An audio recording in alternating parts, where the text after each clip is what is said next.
అంటే పవర్ ప్లేలో పంపిస్తున్నారు. అది వర్కౌట్ కాలేదనిపిస్తుంది. అంత సక్సెస్ కాలేదు రహానెని ఓపెనింగ్ పంపించడం.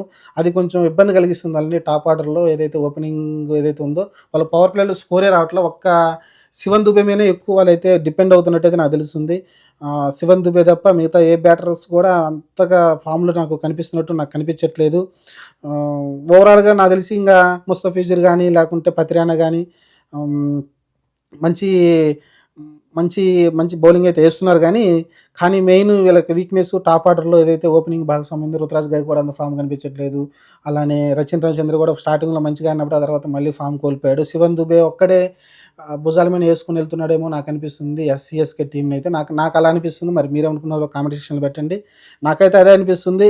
సీఎస్‌కే ఈసారి కష్టమే అనిపిస్తుంది. టాప్ 4లో ఉంటుంది గానీ, కప్పు కొట్టడం కష్టమే అనిపిస్తుంది. ఎందుకంటే, ఆ టీమ్ అంత బలంగా నాకైతే కనిపించట్లేదు. కొంచెం వీక్‌గానే కనిపిస్తుంది. కొన్ని కొన్ని